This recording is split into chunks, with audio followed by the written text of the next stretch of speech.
Et voici encore un détail important que je veux vous apprendre. Quelle langue parlait Jésus? Lorsque vous lisez dans l'évangile telle ou telle de ces phrases, vous êtes-vous jamais demandé dans quel langage elles avaient été prononcées? Il y a beaucoup de grandes personnes qui seraient extrêmement embarrassées si vous leur posiez la question. Vous, vous allez pouvoir répondre. Jésus parlait en araméen. Qu'est-ce que c'était que cette langue? Un dialecte sémitique, venu du nord de la Syrie et qui, par les commerçants, s'était répandu dans toute la Palestine. Ce n'était pas de l'hébreu, la vieille langue des anciens Israélites, la langue sacrée de la Bible. Mais cela lui ressemblait passablement. Au fond, cela rappelle le rôle que joue à notre époque le français et le latin.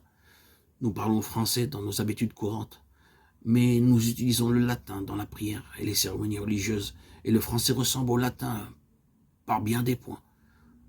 Jésus parlait donc l'araméen, mais il connaissait certainement l'hébreu, comme tout juif religieux qui voulait lire les textes sacrés. Et d'ailleurs, étant Dieu, n'avait-il pas le pouvoir de parler toutes les langues, aussitôt qu'il le désirait? S'il nous est impossible, d'après l'Évangile, de décrire physiquement Jésus, par contre, nous pouvons avoir une idée très exacte de son caractère. Et comme il est beau et admirable le caractère de Jésus, comme il apparaît vraiment le modèle pour tous les hommes. Jamais en lui la moindre dissimulation, la moindre démarche oblique. Ce qu'il pense, il le dit, simplement, nettement, sans calcul, sans complication. Il faut dire oui quand on pense oui, et non quand on pense non. C'était là un de ses plus grands principes. Comme on est loin avec lui de ces petites ruses, de ces petits mensonges dont notre vie et nos paroles sont pleines.